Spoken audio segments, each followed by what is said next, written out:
Hey everyone, I'm Alex from Ramp Labs. I'm very excited to share with you some of the work that I've been doing on self-maintaining software. So first, just a little bit of background about Ramp Labs. Labs is the home for AI research at Ramp. We've pushed out a lot of super cool experiments and products in the last few months, both on the applied side and also closer to the model weights. So for example, we have Ramp Sheets. It's an AI spreadsheet editor. It's like Excel, but we put an agent in it to do all the manual stuff for you.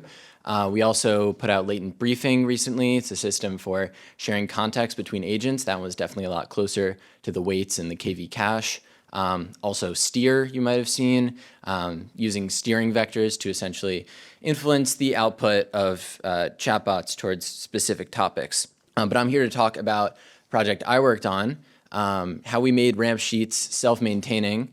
We posted this on Twitter, maybe you've seen it. This talk is going to be about the experiment in this article and essentially like what did we learn from it. So the story starts here. This is the Datadog dashboard for Ramp Sheets. In the past few months, AI has handled all the coding for me. So now I spend most of my time focusing on non-coding tasks, right? It means I'm looking at a lot of stuff like this all the time. I'm looking at a dashboard, trying to get a signal, tell me like what do I need to direct my coding agent at, right? What is the thing for me to work on? It became pretty clear to me that the bottleneck has shifted from writing code to code maintenance and the other parts of the software development lifecycle. And obviously, as an engineer in 2026, I'm immediately thinking, how can I use AI to automate this, make this task go faster, right?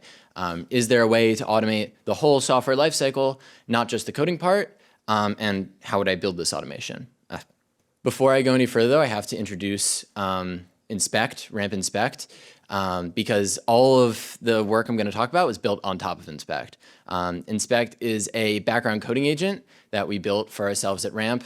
The nice thing about Inspect is it runs in a sandbox where the repo that we're trying to work on is actually built inside the environment. This is very useful from a review and maintenance perspective because you can surface issues by testing the live code that you might not necessarily see when you're just reading static files. So you can get these kind of subtle behaviors.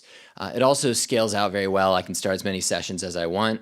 It's super easy to just spin up a new inspect session, and I'm not constrained by a process running on my local machine. And it's already set up with all of our systems. So GitHub, Datadog, Sentry, Notion, Google, anything you think of, like we already have the tools for it to access. So I don't need to waste time setting up tools, setting up a harness, like none of that. I have a suite in a box ready to go and do some work for me.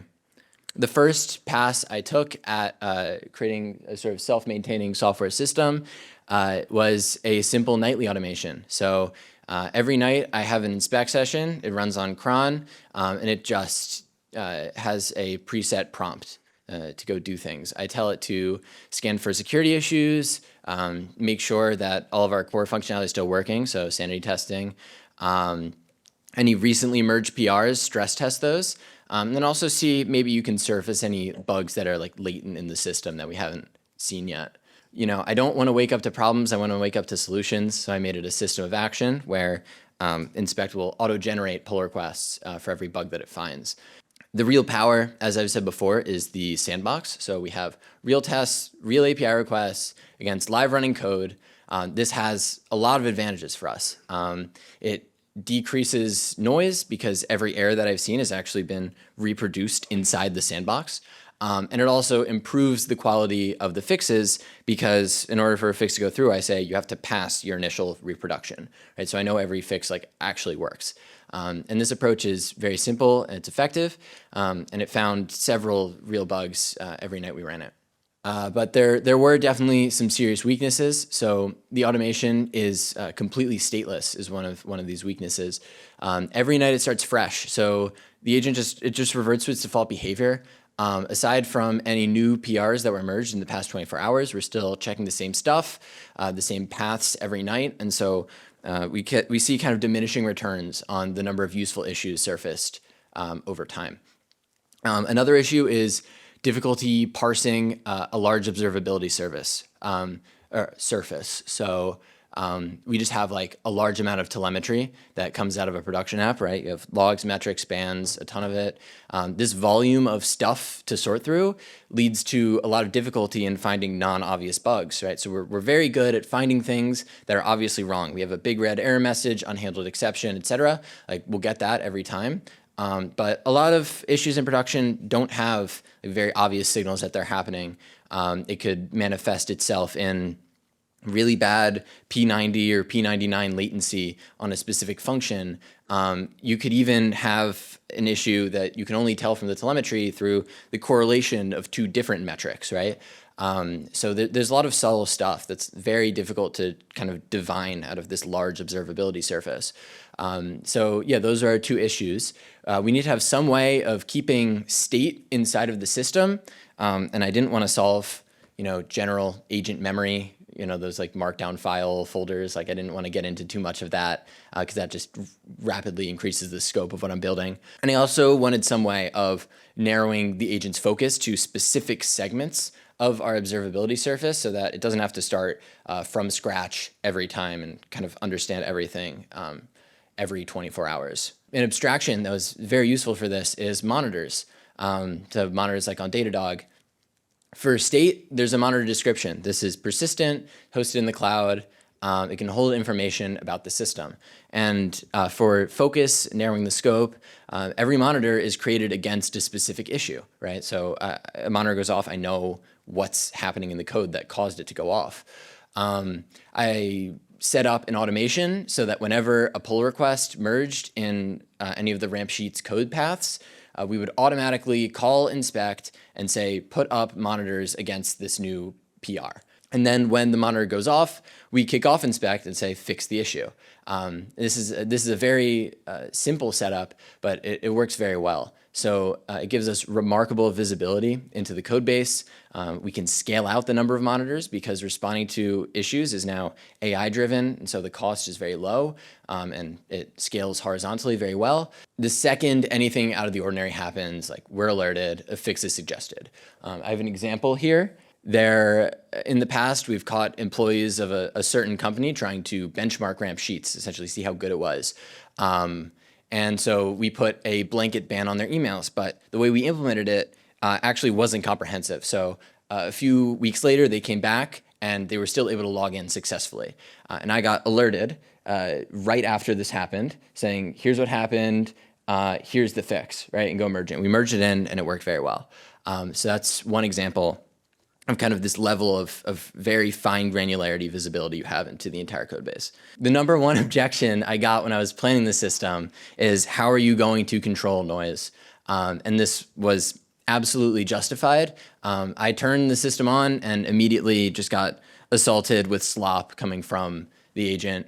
The biggest reasons for this were uncalibrated monitors. So these are monitors that go off, but nothing's actually broken, right? It's just a noisy signal. And then the other one is duplicate notifications. So some monitors just go off a lot. Maybe it's a common problem. It's a super hot code path. And so I just get notified every time someone presses this button, like, hey, this button's broken. I know, I'll get to it, right?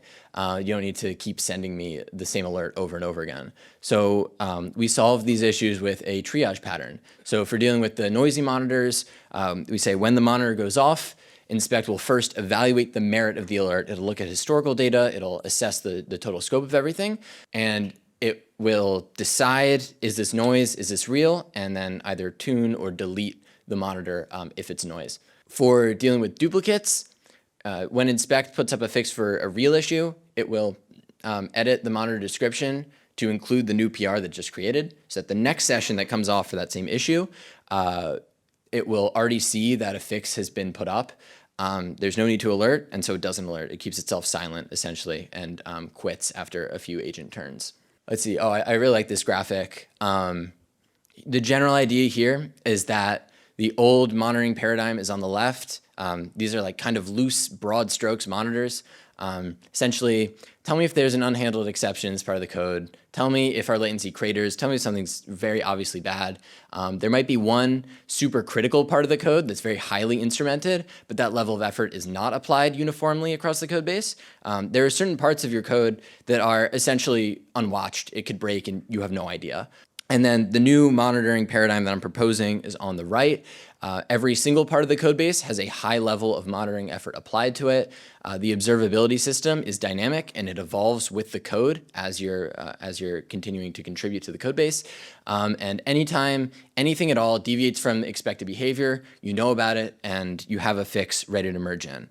And so here are just some learnings from the experiment. The number one thing is that signal to noise ratio is absolutely critical. No one likes being bombarded by slop.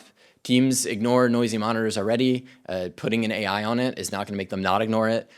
People will ignore you if when you reach a human, the alert is not actually worth investigating or fixing. Making sure every time you touch a human, you have high confidence this is a real issue is probably the number one priority. Another thing is that observability breeds customer empathy. So this kind of ties back into the point I had before about high visibility. I see everything that's wrong with the app. And so whenever anything bad happens that a user sees, I'm also seeing it. And so that just means that I feel the user pain a lot more acutely. Observability isn't one size fits all. It became very apparent that there are a lot of ways to implement this sort of continuous observability regime. And obviously, as the technology continues to evolve, the tools people plug into the technology continues to evolve. This type of setup will change, and people will find, I think, newer, better ways to build self-monitoring systems. And then inspect as a foundation is very important. So this entire experiment was just an inspect wrapper, pretty light wrapper, honestly, on top of ramp inspect. So it just shows you can get really, really far by thinking of interesting patterns for wiring up inspect sessions with each other. And I want to kind of stand this point as I go into the next slide here, which it just shows you that like wiring is a lot of where the alpha is, right? Inspect and these tools, I know there are other ones on the market that people are building, are incredibly powerful. It's a software engineer in a box. It can do any individual thing that you can do. And so now the productivity unlock is chaining these sessions together and wiring context together to take on bigger issues.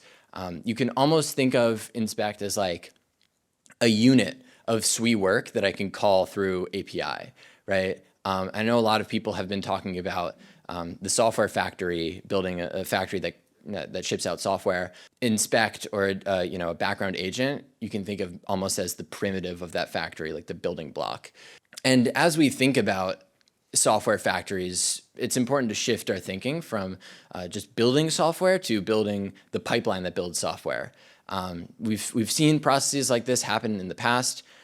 Back 500 years ago, if you wanted a pair of shoes, you had to make the shoes by hand and take you like a week. And now we have factories that churn out like thousands of them every second. And we can probably apply the same principle to software. We can build a factory that ships and maintains code faster than any individual human or any eng team, probably by orders of magnitude. Right? And one more concept that we've been thinking about is self-improvement. So move from just keeping the application alive and reliable, like maintenance, to now, can we make the application better using an agentic system, right? Can we look at our logs? Can we look at feedback forms, LogRocket, Slack, Gong, session replays, all of this, and somehow get things that people are struggling with the product, things that people want out of the product, and build it autonomously. So that's something we've been experimenting with as well. Just want to end with a quick plug of Ramp Labs, labs.ramp.com. We're always working on new experiments. Feel free to reach out to us. We are hiring, by the way, as well, also on the Applied AI team at Ramp. I think that's it. We're ready to open up for questions.